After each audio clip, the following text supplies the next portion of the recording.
Olá pessoal, mais uma vez aqui, professor Mike, para a gente dar continuidade ao nosso conteúdo para quem vai fazer o vestibular, tá? Nós estamos dando continuidade ao assunto de termodinâmica.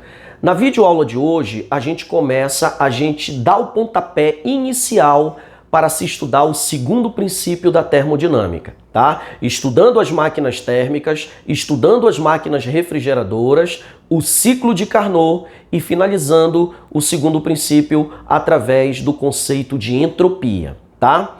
Na videoaula de hoje, nós vamos dar início ao segundo princípio da termodinâmica através de dois enunciados importantes, tá? O primeiro enunciado, o enunciado de Kelvin Planck, que nos deu a oportunidade de entender o funcionamento de uma máquina térmica. Depois nós vamos ver o enunciado de Clausius, que nos deu a oportunidade de entender o funcionamento de uma máquina refrigeradora. Pois bem, o enunciado de Kelvin Planck diz o seguinte, que é impossível a construção de um dispositivo que por si só converta calor integralmente em trabalho sem a presença de um meio externo. Pois veja, então é impossível construir um dispositivo que converta calor integralmente em trabalho se não houver a presença de um meio externo.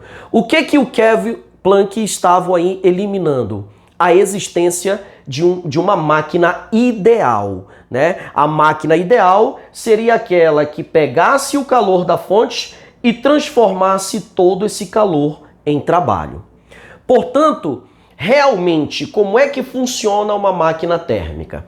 Uma máquina térmica, ela funciona entre duas fontes, onde cada fonte possui a sua temperatura, né? Onde uma delas vai possuir uma temperatura mais elevada, que nós vamos chamar de fonte quente, né? A fonte cuja temperatura é mais baixa, nós vamos chamar de fonte fria. Então, como é que funciona uma máquina térmica real? Ela absorve calor da fonte quente, parte desse calor ela converte, ela transforma em energia útil, energia mecânica, em forma de trabalho, e a outra parte ela joga fora, ela desperdiça, ela dissipa em forma de calor para a fonte fria. Portanto, absorve calor, Q1, uma parte desse calor realiza trabalho, energia útil, e a outra parte joga em forma de calor para a fonte cuja temperatura é mais baixa, fonte fria. Portanto, não sei se vocês já conseguiram observar que a gente também pode aplicar aqui o princípio da conservação de energia. O mesmo princípio que nós aplicamos lá na primeira lei da termodinâmica, né? O que é o princípio da conservação de energia para sistemas termodinâmicos? É o seguinte, toda a energia que entra no sistema é igual à soma das parcelas de energia que sai do sistema. Isso aí nós chamamos de balanço energético, né? A quantidade que entra tem que ser igual à quantidade que sai. Portanto, se nós somarmos o calor que é mandado para a fonte fria, que é desperdiçado para a fonte fria, somar com o trabalho útil, com a energia útil, com o trabalho realizado pela máquina, nós vamos ter o calor que vem da fonte quente. Portanto, o calor absorvido da fonte quente é a soma do trabalho com o calor dissipado para a fonte fria. Portanto, nós temos aqui o princípio da conservação de energia para as máquinas térmicas, tá certo? Pois bem, o enunciado de Clausius, ele se refere às outras máquinas que nós chamamos de máquinas refrigeradoras. O que diz o enunciado de Clausius? Que é impossível a construção de um dispositivo que por si só consiga transferir calor de uma fonte cuja temperatura é mais baixa para uma fonte cuja temperatura é mais alta, sem a presença de um meio externo, tá certo?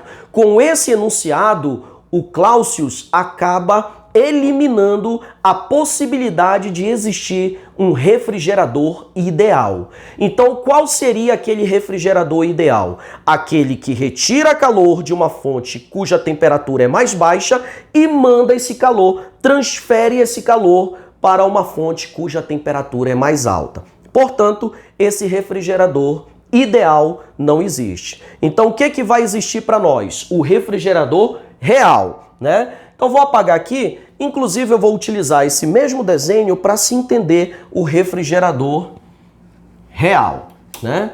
Então, vou apagar aqui. Então, agora, esse aqui passa a ser o nosso refrigerador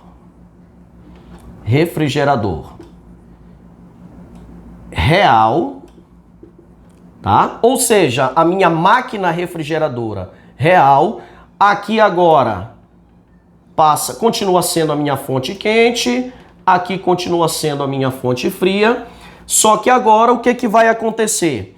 O meu refrigerador ideal, ele vai absorver calor de uma temperatura, de uma fonte cuja temperatura é mais baixa, né?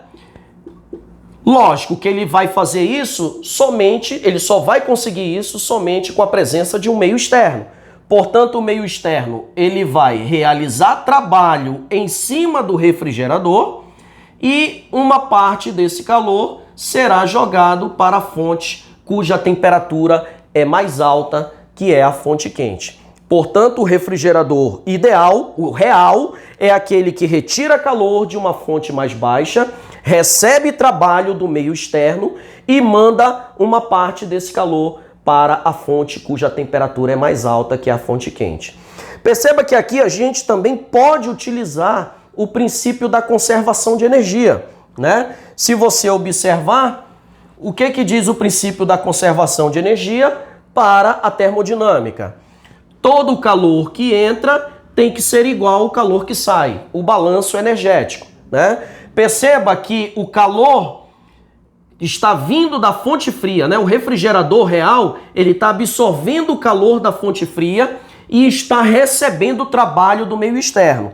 Portanto, se eu somo o trabalho que está entrando com o calor que também está entrando no refrigerador, está sendo absorvido pelo refrigerador, isso vai ser igual ao calor liberado para a fonte quente. Portanto, nós temos aqui o princípio da conservação de energia, só que agora para as máquinas refrigeradoras, tá certo?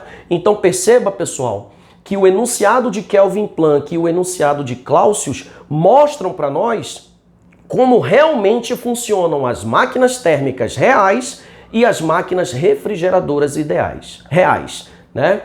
Pois bem, então é isso que nós tínhamos para falar para vocês na aula de hoje, tá? Falar sobre o enunciado de Kelvin Planck e o enunciado de Clausius, né? Que é o pontapé inicial para nós entendermos o segundo princípio da termodinâmica, tá certo?